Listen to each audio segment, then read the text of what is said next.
Konstantin, sizga katta rahmat. Ana endi vaqt keldi so'zlardan amaliyotga o'tishga va men bu yerda sizlarga ko'rsatmoqchi bo'lgan narsam Argis Pro'ni imkoniyatlarini hozir aynan xaritalarni tayyorlashdagi imkoniyatlarni ko'rsatib beraman. Uchta misolni bizlar ko'rib chiqamiz. Birinchi misolimiz aynan mana shu Toshkentdagi mahallalarni ko'klamzorlashtirishga bog'liq. Bizlar aynan real vaqt rejimida bizlar xaritalarni tayyorlayotganmiz. Ikkinchisi esa mana shu ko'klamzorlashtirishning zichligini ko'ramiz. Toshkent shahrining bir tumanlarida bu yerda asosiy ma'lumotlarni agregatsiya qilish va tasniflab beruvchi so'rovlarni ham ko'ramiz va ARPMda bizlar Argis Proga import qilishni gapiramiz va keyin esa tomlarga tushayotgan quyosh nurlarining radiatsiyasini ham bizlar ko'ramiz va sizlarning yakuniy komponovkangizga ma'lumotlarni qanday qo'shsa bo'ladi grafikni buni ham ko'rsatib beraman. Mana endi hozir bizlar Argis Proga kirdik va bu yerda ko'rib turganingizdek mana xaritalar bor, ko'klamzorlashtirish xaritasi va bu yerda ikki qavati bor ekan, ya'ni bu yerda gektarlardagi maydonlar va bundan tashqari hududning chegaralari, ya'ni ma'lumotlarni hozir vizualizatsiya qilish uchun bizlar tasniflanmagan ranglar bor, ya'ni bular hammasini bir uzluksiz gradiyent sifatida bizlar tasnifladik va qarang, bu yerda eng past chegarasi 0,5 gektar ekan va eng maksimalligi 2,5 gektardan oshar, 2500 gektardan oshar ekan. Ya'ni bu yerda diapazonimiz 1 million gektarda to'xtab qolyapti. Ya'ni bu degani bizlar buni yanada yaxshiroq ko'rish uchun va ishonchlilik rasmi ko'rish uchun bizlar 1000 gektar bilan gradientimizni chegaralasak, ranglari yanada aniq belgilanib beryapti dastur tomonidan va mahallalarda eng ko'p ko'klamzorlashtirilgan hudud qayerdaligini aniqlash uchun bizlar mana bu bir tumanda bu bo'lganda boshqa tumanga xuddi soya tashlaganini bizlar hosil qilmoqchi edik. Bu yerda mana shu konturning dinamik kengligidan foydalandik va o'zingiz ko'ryapsiz, 3ta canopy bilan qilgandik. Ya'ni qanchalik buni ko'klamzorlashtirish bo'lganda, bu degani boshqa hududlarga u ko'proq soya ulardan ko'proq tushar ekan. Menga bu narsa ma'qul keldi. Endi esa bizlar qo'shimcha komponovkani bu yerga kiritadigan bo'lsak, bu yerda ko'pgina yo'nalishlar bor va men bu yerda eng keng tarqalgan A tur, ya'ni buni albom ko'rinishida tanlayman. Nimadan bizlar boshlaymiz? Bu frame xaritalar emas, ya'ni bularni qandaydir yo'nalish beruvchi chegaralarni, chiziqlarni bizlar belgilashimiz kerak bo'ladi. Ya'ni bularga qaraganda hammasi mana shu bir varaq qog'ozda hammasi to'g'ri tushishi kerak bo'ladi va bilan to'g'ri tushirib beradigan narsa mana shu yo'nalish beruvchi chiziqlar. Endi esa bularga mana hozir tushirib berdik va bu yerda bizlar mana shu frame xaritalarimizni tushirib beramiz va buni A4da unchalik hammasi batafsil ma'lumotlarni aks ettirish imkoniyati bo'lmasligi mumkin. Shunisiga bizlar bitta xarita emas, qator xaritalarni bir seriya sifatida bizlar ishlab chiqaramiz. Ya'ni hududlarni chegaralari bilan hammasini belgilab beramiz va bu yerda o'zingiz ko'rib turganingizdek 12 ta xaritadan jamlangan 12 ta seriyani olishimiz mumkin va bundan tashqari bu yerda o'zgargan, ya'ni framening hududi o'zgardi. Yana nima kerak bizlarga? Bizlarga nomlanishi kerak bo'ladi. Har bitta xarita uchun nomini men ko'rsatgim kelmayapti. Bu yerda dinamik matnni men tanlayman va bu yerda mana shu joyga joylaymiz, ya'ni xaritaning nomini va bu yerga qo'shilayotgan elementning xossalari sahifasi, name degani, ya'ni bu dinamik ma'lumotlar, ular mana shu varog'ni nomidan olinyapti va bu yerdagi statik matnni bizlar nomini o'zgartirsak bo'ladi va bu barcha xaritalarimizga, barcha varaqlarimizga bir xil narsa tushyapti. Ya'ni bizlar hozir matnda o'zgartirsak bo'ladi, ya'ni rangini, kengligini va hokazo. Endi esa bizlarga nima kerak bo'ladi? Bu izohlar. Izohlarni biz pastga joylatsak bo'ladi. Har qaysinisini tanlab olsa bo'ladi va bu yerdagi hududni sizlarga ko'rsatib bermoqchiman. Ya'ni bu yerdagi mana shu e, uchta nuqtaga qarang, qizilga. Bu degani hamma matn ham bu yerga sig'madi degani. Aynan shu bu yerda kerak emas so'zlarni olib ketamiz. Mana menga mana shu ma'lumotlar kerak emas. Mana mahallalarni nomi ham bizlarga kerak emas deylik. Va endi esa ko'raylik nima qilsa bo'ladi bu bilan. Bizlar mana shu legendaning xossalariga kelganda, mana bu yerda hozir sarlavhadan bizlar belgini olib tashlasak, bu ham ko'rinmaydi, ya'ni nomlanishi. Va keyin esa bu nimadan tashkil topganini ko'ramiz. Ya'ni bu shahar mahallalari va tuman chegaralari, ular ham bizlarga kerak emas. Ularni olib tashlaganimizda shahar mahallalariga kelganimizda mana shu qatlamni nomini olib tashlaymiz belgini va o'ng tarafda ko'pgina bo'shliq bor. Bizlar buni gorizontal tarzda joylashtirsak ham bo'ladi. Ya'ni bu yerda matnning burchagini burchagini qilganimizda hozir bu narsani chiqarib beramiz va natijada ko'rib turganingizdek shriftni ham bizlar kengligini, yozuvni kengligini bizlar o'zgartirishimiz mumkin bo'ladi. Keyin esa bizlar jadvalimizni qay yerga joylashtirishimiz bilan shug'ullansak bo'ladi.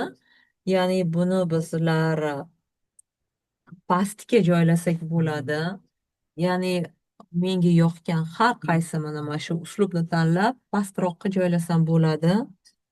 Va esingizda bo'lsa, bizlarda barcha ma'lumotlar birdek keltirilgan har bir hududga va o'zingiz ko'rib turganingizdek har qaysi qatlamni men tanlasam bo'ladi va bu yerga bu sig'magan bo'lishi ham mumkin va bundan tashqari bizlarni jadvalimizni bir qismini ham ko'rsak bo'ladi, ya'ni har bir buni unsurini. Va endi esa men ikkinchi betdan foydalansam bo'ladi, ya'ni rangini yanada yashilroq qilsam bo'ladi va menga bu natija ma'qul keldi. Keyin esa nimaga e'tibor bersak bo'ladi? Endi bizlarda xaritalarning seriyasi bo'lganda, hozir biz qayerda joylashganmiz, Toshkentning qaysi hududida? Bu yerga qo'shimcha frame qo'shishimiz kerak bo'ladi. Qo'shimcha qilganimizda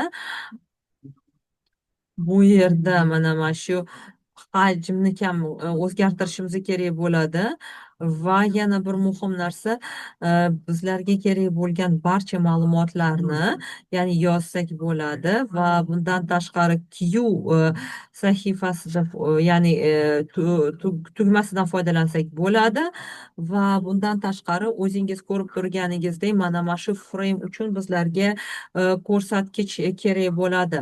Ya'ni bizlar hozir qaysi aynan varog'imiz qayerda joylashganligini ko'rishimiz uchun bo'ladi. Va yana bir muhim narsa, hozir bizlarda indikatorimiz, ya'ni ko'rsatkichi keldi va bundan tashqari frame kart qo'shildi va bu yerda bizlar xossalarga o'tganimizda uni stilistikasini o'zgartirsa bo'ladi. Bu misol qizil rangga bo'yab ko'zga tashlanadigan qilsa bo'ladi. Va bundan tashqari yana nima narsa menga g'alatiroq tuyulyapti? Bu yerdagi ma'lumot hamma joydagi ko'rsatilgan bo'lsa-da, o'zingiz ko'rganingizdek bu ko'pgina joyni egallab turyapti. Ya'ni bu ma'lumotni albatta biz ko'rsatishimiz kerak bo'ladi va bundan tashqari bizlar dinamik matnni topsak bo'ladi va bundan tashqari bizlar eng pastga joylashtirsak bo'ladi va shunday qilib bizlar framelarimizni bo'shatsak bo'ladi va mazkur matnni bizlar o'zgartira olamiz, to'g'rimi? Uni andazasini o'zgartira olamiz va bizlarga nima kerak bo'ladi hozir? Bu raqamni, ya'ni har bir betni raqamini bizlar belgilab chiqishimiz kerak bo'ladi. Endi esa hozir bizlar buni tekshirishimiz kerak bo'ladi. Natijani, yakuniy natijalarni har bir betlarni ko'rib chiqaylik va mana o'zingiz ko'ryapsizlar, nomi o'zgardi, ekstenti o'zgardi va bundan tashqari albatta raqamlar ham o'zgarib boryapti. Ya'ni mana miqyosni hozir ko'rish. Uzr, bizlarga savol eshitilmayapti. Mikrofonsiz so'ralganligi uchun uzr. Savollarni biroz kengroq bizlar qabul qilamiz. Endi esa e, bu yerda yana bir misolimiz bor. Bu ma'lumotlar o'sayotgan Toshkent shahardagi o'simliklar bilan bog'liq va bundan tashqari Yakkasaroy tumanining hududlari ham belgilangan, chegaralari. Ya'ni mana shu hududda o'sayotgan barcha daraxtlarni bizlar aks ettirishimiz kerak bo'ladi va bizlar mana shu belgilovchi so'rovga murojaat qilamiz. Va bu yerda mana tushunmagan odamlar uchun aytmoqchimanki, oldin ular mana shu SQL konstruktor asosida u yoki bu filtrlarni yaratishga yordam beradi. Mana misol barcha terak daraxtlarini gina aks ettirib beringlar. Endi esa bizlar mana shu 3.5 versiyasida bularni joylashuvlarini ham ko'rsatsak bo'ladi. Ya'ni va shu Yakkasaroy tumanidagina joylashgan terak daraxtlarni aks ettirib ber degan so'rovni bersak bo'ladi dasturga. Ya'ni ma'lumotlar paydo bo'ldi va o'zingiz ko'rib turganingizdek qanday qilib bularni zichligini ko'rsatsak bo'ladi. Zichligi deganda bu albatta yo mana shu issiqlik xaritasi yo jadallik xaritasi bor va qarang, buning uchun mana o'zingiz ko'ryapsiz, masshtab ham berilgan bo'lyapti. Ya'ni bu degani ranglar o'zgarmasligi uchun, lekin bu meni qoniqtirmayapti. Shunisiga men boshqa yo'lini tanladim, ya'ni ma'lumotlarni hammasini agregatsiya qilishga. Mana bizlarda ArcGIS Proda ikkita variantlari bor, ya'ni bittasi klasterlashtirish, ya'ni obyektlar qandaydir bir guruhlarga hammasi jamlanadi va har bir klasterda qancha joylashganligini, qancha birlik joylashgani bor yoki billing degan narsadan foydalansa bo'ladi. Ya'ni mana shunaqa olti burchakli figuralar yordamida bizlar ko'rsak bo'ladi va albatta bularni qayta hisoblasa ham bo'ladi. Ya'ni menga mana shu binlar ma'qul keldi. Ya'ni endi hozir buni bizlar belgilab qo'ysak bu o'zgarmaydi. Endi turini bizlar tanlaymiz. Bu qanaqa bin bo'lishi mumkin? Kvadrat shaklida, ya'ni to'rt burchak shaklida, olti burchak shaklida bizlar qo'ysak bo'ladi, belgilab qo'ysak bo'ladi. Endi buni simvollaridan ham bizlar o'zgartirsak bo'ladi. Ya'ni bu yerdagi mana yashil rangni tanlasak, bu daraxt rangi bilan hamohang bo'ladi va endi esa bizlar xaritalarni komponovkaga joylashtirsak bo'ladi va o'zingiz ko'rib turganingizdek bu ArcMap'da tayyorlangan narsa. Ya'ni men aytmoqchimanki, bizlar hozir buni import qilamiz ArcGIS Proga va hozir katalogga o'tamiz, joylashtirish, import va bu yerda ko'rsatib berishimiz kerak bo'ladi. MXZ fayllarimizni komponovkaga asos beruvchi bir fayl sifatida belgilab qo'yamiz.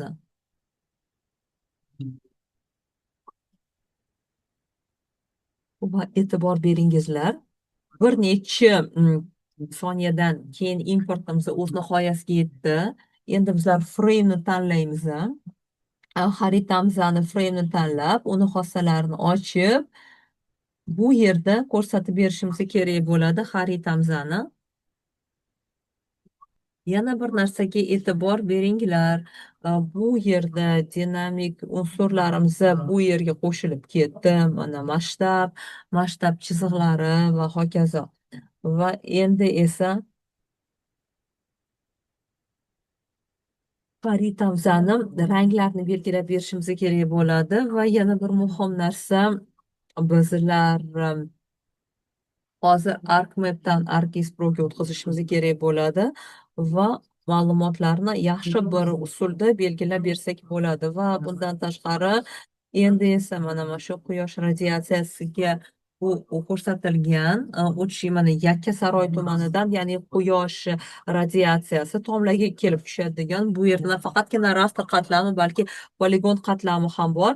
Ya'ni bu bizlarga quyosh radiatsiyasini ko'rsatib beryapti. Bir yillik davomida tushgan hajmini, tomlarga kelib tushgan hajmini. Ya'ni hozir mana diagrammani ham aks ettirmoqchiman. Ya'ni qarang, bu yerda ko'pgina ma'lumotlar bor, ko'pgina diagrammani usullari bor. Menga mana shu kombinirованный diagramma degan narsani men tanlashim kerak bo'ladi. Bu yerda shu barcha binolarni ularni qavatligiga qarab bizlar aks ettiramiz va bundan tashqari o'rtacha quyosh radiatsiyasi miqdorini aks ettirib berish kerak bo'ladi. Va bu yerda bizlar ko'rib turganimizdek asosiy mana shu ma'lumotlarimiz bor, lekin odatda bizlarga qancha quyosh radiatsiya kelib tushishini ko'rsatib beradi.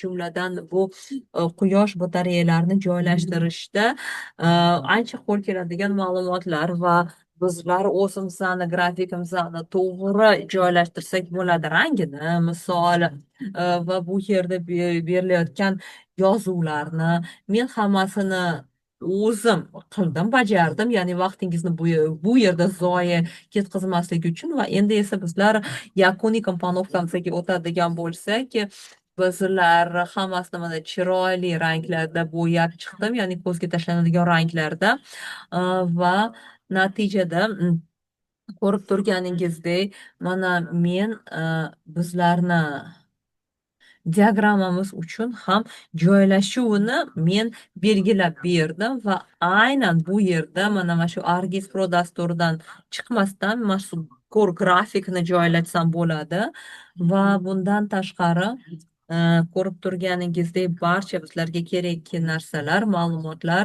bu matn bilan ishlash. Mana bu yerda ko'rib turganingizdek mana qo'shimcha ma'lumotlar bor, lekin bu ma'lumotlar xaritaga o'tib ketyapti. Oldin bu narsani yo bizlar yozuvini kamaytirishimiz kerak edi, yoki mana shu xuddini o'zgartirsa bo'lardi. Endi hozir esa bizlar buni aynan matnni joylashuvini bizlar shunday bir shakl ichiga kiritsak bo'ladiki, xaritani ustiga o'tib ketmaydi va hamma narsa o'z nihoyasiga yetdi. Komponovkamiz tayyor bo'ldi.